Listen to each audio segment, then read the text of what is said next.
Morning बच्चों, welcome to my channel. बेटा आज हम करेंगे क्लास 7th की विज्ञान की वर्कशीट नंबर 18 जो कि आपकी डेट 2 दिसंबर की है। चलिए आज की वर्कशीट हम स्टार्ट करते हैं। प्राणियों में पोषण ही चल रहा था, पाचन के बारे में आज हम पढ़ेंगे। ये देखिए बकरी क्या कर रही है, पत्तियाँ खा रही हैं। शेर क्या कर रहा है, बाँस खा रहा है। वक इसको बोलते हैं। ये क्या खा रहा है, बगुला जो होता है मछली खा रहा है। ठीक है, सब अपना अलग अलग खाना खा रहे हैं। तो अब ये सोच रही है कि भाई जो प्राणी हैं या जंतु है भोजन क्यों करते हैं और वो कैसे मिलता है उन्हें अपना खाना। ठीक है, चलिए। तो बेटा जो मानव है, ठीक है, मानव सहित सभी जीवों को वृद्धि करने के लिए, शरीर स्वास्थ्य एवं गतिशील बनाए रखने के लिए खाद्य पदार्थों की आवश्यकता होती है ना। हमें अपनी बॉडी जो है अपना काम करने के लिए और शरीर की वृद्धि के लिए किस चीज़ की आवश्यकता होती है, खाद्य पदार्थों की, यानी कि खाने की ज़रूरत होती है। प्राणियों में पोषक तत्वों की आवश्यकता आहार के अंतर्गत की विधि और शरीर में इसका उपयोग की विधि सम्मिलित है। यानी कि जो हम खाना खाते हैं, खाना हमने क्या खाना खाया और हमारी बॉडी में जाके वो अंदर कैसे उसका यूज़ हुआ, उपयोग हुआ। ठीक है, तो यही सब हमारा क्या है, पोषण कहलाता है। ठीक है, और अब कैसे कैसे होता है, प्राणी अपना भोजन प्रत्यक्ष और परोक्ष रूप से पौधों से प्राप्त करते हैं। देखिए कुछ प्राणी सीधे ही पौधों से खाना खाते हैं, उसको हम कहते हैं शाकाहारी। ठीक है, जैसे अभी आपने ऊपर देखा जो बकरी थी वो पत्तियां खा रही थी, तो वो क्या कहलाएगी भाई, शाकाहारी।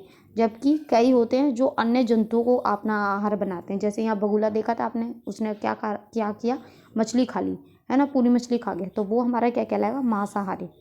ठीक है, और कुछ जंतु ऐसे होते हैं जो दोनों को खाते हैं, पौधे और जंतु दोनों को खाते हैं, उसको हम क्या कहेंगे, सर्वाहारी। ठीक है, सर्वाहारी मतलब वो कुछ भी खा सकता है। शाकाहारी जो पत्ते पत्ते खाता है। अब पोषक तत्व के बारे में पढ़ लेते हैं।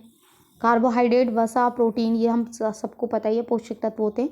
जैसे भोजन के संगठक ऊर्जा और शरीर की वृद्धि के लिए अत्यंत आवश्यक है। बेटा कार्बोहाइड्रेट और वसा क्या होता है, इससे हमारी बॉडी में ऊर्जा मिलती है, एनर्जी मिलती है, जिससे हम काम कर सकते हैं। और जो प्रोटीन है इससे क्या होता है, हमारे शरीर की वृद्धि होती है।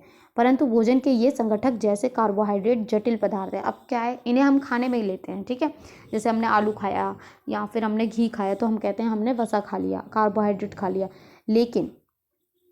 लेकिन क्या होता है, ये जो कार्बोहाइड्रेट है ये जटिल है। जटिल का मतलब बहुत ही कॉम्प्लेक्स होते हैं और जो हमारी बॉडी है इनको पचा नहीं सकती है। ठीक है, अनेक जंतु इन जटिल पदार्थों का उपयोग सीधे रूप में नहीं कर सकते। तो क्या होता है, तो इसलिए ये जो जटिल है ना, ये सरल रूप में टूट जाते हैं। मतलब जो जटिल पदार्थ हैं वो टूट कर छोटे सरल पदार्थों में बन जाते हैं।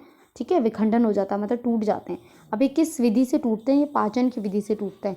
पाचन में क्या होता है, जो जटिल खाद्य पदार्थ हैं जो हमारी बॉडी में जाते हैं वो सरल पदार्थों में बदल जाते हैं।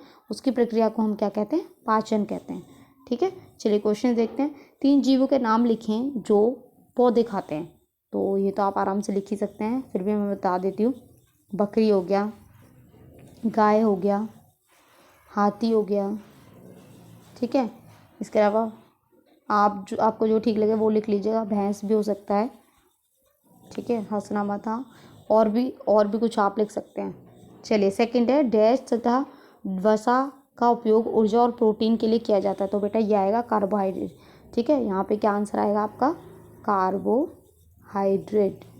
ठीक है, सेकंड है का उपयोग शरीर, और प्रोटीन का उपयोग, प्रोटीन क्या करती है बेटा, वृद्धि के लिए, शरीर की वृद्धि। तो ये आपका कंप्लीट हो गया। थर्ड है, पाचन से आप क्या समझते हैं। तो बेटा थर्ड का आंसर आप यहाँ से लिखेंगे पूरा, ये आपका थर्ड का आंसर हो जाएगा। ठीक है, फोर्थ है, जंतुओं को पाचन की आवश्यकता क्यों होती है। तो आप लिखेंगे जटिल पदार्थों का उपयोग सीधे इसी रूप में नहीं कर सकते, इसलिए उन्हें सरल पदार्थों में आवश्यक होता है। ठीक है, जो कि पाचन विधि से होता है।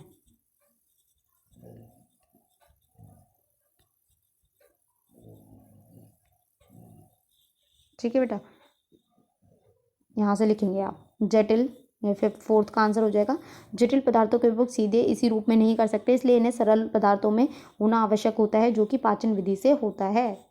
तो आपकी यहाँ वर्कशीट कंप्लीट होती है। आई होप आपको अच्छे से समझ में आई हो। तो प्लीज़ चैनल को लाइक करें, सब्सक्राइब करें, कमेंट करें, फ्रेंड्स के साथ शेयर जरूर करें। Thank you.